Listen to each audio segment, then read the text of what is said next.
Olá para você que me acompanha aqui no canal do meu tio Oscar. Hoje a gente vai analisar o filme Moulin Rouge, de 1952. Qual é a primeira coisa que vem na sua mente quando você escuta o nome Moulin Rouge? Essa é a primeira pergunta a ser respondida antes de qualquer análise, para que as várias referências não se misturem dentro da sua cabeça. Todo mundo se lembra do musical de 2001, dirigido pelo Baz Luhrmann e inclusive já analisado aqui no canal do meu tio Oscar, que recebeu no Brasil o título Moulin Rouge, Amor em Vermelho. Aquele é um filme que eu gosto bastante e por várias razões estéticas e narrativas, mas que possui muito mais elementos fantásticos do que propriamente respaldo histórico. O Moulin Rouge é um dos principais pontos turísticos de Paris quando o assunto é vida noturna. O espaço abriga um restaurante com apresentações artísticas variadas e que atende principalmente turistas com reserva antecipada. É uma excelente opção de entretenimento da cidade e, em tradução literal, quer dizer Moinho Vermelho, que pode inclusive ser visto logo na entrada. Ele foi fundado em 1889 e é o símbolo máximo da boemia da cidade no período historicamente conhecido como a Belle Époque.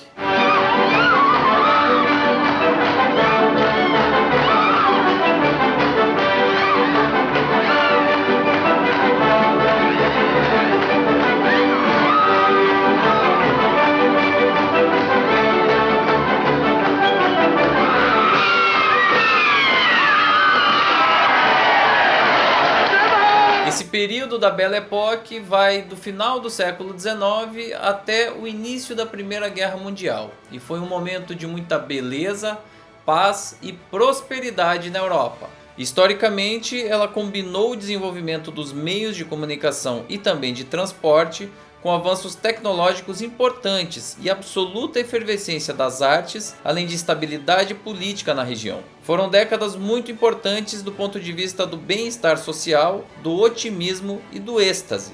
A indústria do divertimento se fortaleceu muito, e o Moulin Rouge de Paris era a joia da coroa nesse período para quem buscava o máximo de divertimento. Os primeiros minutos desse filme de 1952 são justamente isso, um resgate da Belle Époque no seu ápice, com os frequentadores totalmente embasbacados com tanta música, cores e diversão. E entre os vários clientes do Moulin Rouge está um pintor, Henri de Toulouse-Lautrec. Ele é baseado em um personagem que realmente existiu e foi um dos principais pintores pós-impressionistas, fundamental inclusive na definição do estilo visual que ficou conhecido como Art Nouveau. Seu trabalho trazia principalmente os contornos, as linhas fluidas e sem arestas e o uso de cores, especialmente o vermelho. E ele era também um dos mais assíduos frequentadores do Moulin Rouge, como fica claro desde as primeiras cenas. Henri, you've arrived! He's the greatest collector of contemporary art in the world. When he buys, the painter is made. Did he buy? Not exactly. I see. The sun came out and he was in a hurry. Mark my words, he'll be back tomorrow. I'll make a frame for the canvas tonight. You know, you would do much better to sit here and have a drink. Trust me, Henri. The sale's as good as made.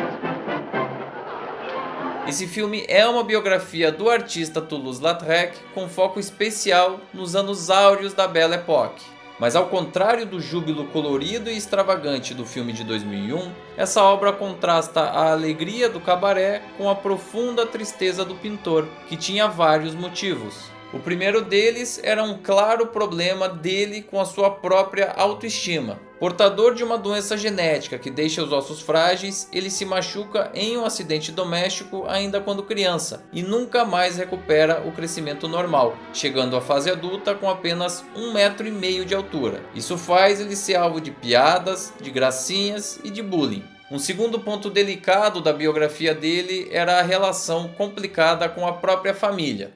Can you not paint at home, Philippe? The countryside is so beautiful. I have a friend, Maman. He is a painter too. His name is Vincent van Gogh. He paints wheat fields hot with the sun of Provence. A man can stare at one of his canvases and go blind with delight. I cannot paint his fields, but he cannot paint my girls of the Moulin Rouge. I am a painter of the streets and of the gutter. Um terceiro ponto complicado da vida do pintor era o seu relacionamento com as mulheres. Além da baixa autoestima provocada pela estatura, ele se envolve numa determinada noite com a Marie, que após algum tempo se revela interesseira e não confiável, mesmo já tendo um relacionamento de algum tempo com ele. Ele acaba se machucando muito com esse episódio e consequentemente se fechando para os relacionamentos, o que impede ele de construir algo que poderia ser positivo com a Miriam, uma dama independente e grande admiradora de suas obras. Ela até tenta conquistá-lo de diversas formas, mas existe uma resistência muito grande da parte dele. Paralelo a tudo isso, ele desenvolve um problema muito sério de alcoolismo, que anos mais tarde custaria a própria vida. Lautrec faleceu em setembro de 1901 com apenas 36 anos de idade, mas a fase final da sua vida foi caracterizada por uma degradação comportamental explícita que é muito bem explorada pela parte final do filme. Essa característica, inclusive, é um dos pontos mais surpreendentes do ponto de vista do espectador. Se os primeiros 15 minutos apresentam uma profusão de cores e sons por tudo o que representava o Moulin Rouge no contexto social daquela época, a parte derradeira é uma indigesta constatação de como os excessos comportamentais podem ser danosos à integridade física de um indivíduo tão talentoso como o pintor. Come on, let's get out of this rat's nest. Let's go somewhere, just you and I, and have a drink. By all means, Monsieur Lautrec. You think you're fooling me, don't you? You say we'll have a drink, but you really mean to take me home.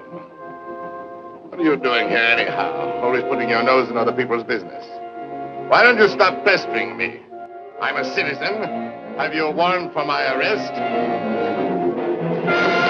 Quem interpretou o personagem protagonista foi o ator porto-riquenho José Ferrer. A carreira dele já vinha de um momento de júbilo com o Oscar que ele venceu 2 anos antes, em 1950, como protagonista do filme Cyrano de Bergerac. E aqui fica visível a maturidade e a segurança de alguém que se entrega verdadeiramente ao papel. A qualidade da atuação é tão alta que a grande maioria dos papéis coadjuvantes fica diminuída perto dele. Aliás, ele faz não só o pintor Toulouse-Lautrec, como também o seu pai, e em boa parte das cenas ele atuou de joelhos usando uma proteção especial para poder lidar com a questão da altura. A caracterização dele também é notável e ele se aproxima bastante das feições do verdadeiro pintor. Por esse filme, ele foi indicado outra vez pela Academia, no que eu considero muito merecido. Ainda no elenco, a gente tem a presença da atriz e também socialite Zsa Zsa Gabor, que tem inclusive um momento para chamar de seu logo no início, ainda que a voz dela tenha sido dublada. It's April again, and lilacs are springing the length of the Seine. It's April again, and everyone is singing. Was it love led me on a Sunday to dance with you beneath the trees? Vale ainda uma menção à atriz francesa Colette Marchand, que foi indicada ao Oscar como coadjuvante e possui um papel fundamental para a primeira parte da história. A direção do filme foi do veterano John Huston, que vinha do super popular Uma Aventura na África, de 1951. No caso de Moulin Rouge, ele teve alguns desafios específicos, e quem soube explorar um pouquinho disso de forma objetiva foi a crítica publicada pelo jornal The New York Times na época do lançamento dele lá nos cinemas dos Estados Unidos. Segundo o texto, abre aspas, Huston realizou de forma brilhante o que sem dúvida parece ser a ilustração mais vivaz e empolgante da Boêmia Paris já exibida na tela. Fecha aspas. De fato, o cuidado visual dessa obra é absolutamente impressionante. Os próprios créditos de abertura já trazem a arte de Lautrec como inspiração, e cada nova cena foi construída de forma a fazer referência ao estilo do artista. Em sua própria autobiografia, John Huston observou o seguinte, abre aspas, antes de iniciar a filmagem, fizemos nossos testes de cor definitivos. Para os interiores, utilizamos um filtro até então só empregado para simular neblina e aumentamos esse efeito com o acréscimo de fumaça autêntica, de modo que as cenas adquiriram um tom monocromático. Fecha aspas. É esse efeito que destaca visualmente alguns elementos específicos da produção. Perceba como a Marie está sempre vestindo pelo menos uma peça de roupa de cores quentes e chamativas, como o vermelho, o roxo ou o cor-de-rosa. Assim como o próprio Moulin Rouge, ela é a expressão daquela época de excessos e deslumbramento, que vai levar o protagonista à ruína. O contraponto a isso está nas cenas em que ele conversa com a mãe, toda de preto, ou com a Miriam, sendo que ambas representam moderação e comedimento. O filme venceu o Oscar nas categorias de melhor figurino e melhor direção de arte e coloridos, mas ficou faltando pelo menos uma indicação na categoria de melhor fotografia. Love is a state of confusion in which the victim cannot distinguish between spiritual aspiration, carnal desire, and pride of ownership. The wise man satisfies the different thirsts at different fountains. And the wise woman? The wise woman patterns her life on the theory and practice of modern banking. She never gives her love, but only lends it on the best security and at the highest rate of interest. O desempenho desse filme na temporada de premiações foi bastante considerável, até porque ele empatou ao lado de Matar ou Morrer e Depois do Vendaval como um dos filmes mais indicados da noite, com 7 categorias. Venceu em 2 delas e ainda esteve concorrendo como melhor filme e melhor direção do ano, o que é sempre mais difícil para um filme produzido fora de Hollywood. A produção, que era inglesa, venceu ainda o Leão de Prata em Veneza e conseguiu uma performance bastante positiva de bilheteria, dando lucro com folga aos produtores. Recentemente, as cópias originais foram restauradas para um relançamento em Blu-ray e o filme teve uma exibição especial no Festival de Cannes em 2019. Isso viabilizou a oportunidade perfeita para as novas plateias descobrirem essa produção, que é uma pequena joia entre os indicados. Praticamente desconhecido perto da versão de 2001, Moulin Rouge é o estudo de um indivíduo genial no campo das artes, mas muito frágil sentimentalmente. Uma história de vida muito eficaz em transportar o espectador até o final do século XIX e apresentar as suas consequências para um indivíduo já fragilizado por suas próprias inseguranças. E o melhor de tudo, o filme envelheceu muito bem, podendo ser visto hoje com o mesmo impacto narrativo que ele tinha lá atrás, quando foi lançado há quase 70 anos. Why did you think I stayed with you one night even? For love of your ugly face? A runt, that's what you are, a runt and a cripple. You made me sick when you touched me. I'd never have come back, except for Bébert, to keep him in silk shirt and pomade. Moulin Rouge de 1952 é o filme que você dificilmente vai ser recomendado a assistir, mas que você definitivamente deveria fazer isso. Bem escrito, esteticamente impecável e com excelentes atuações, ele é uma das mais gratas surpresas daquela temporada de prêmios. I know I drink too much, but I can't stop myself. I wish I could. You must stop. The rate you're going, you'll never reach 40. Neither did Raphael, nor Watteau, nor Correggio. I shall be in good company. And anyway, it's all for the best. Think how my paintings will soar in value. You stand to benefit hugely.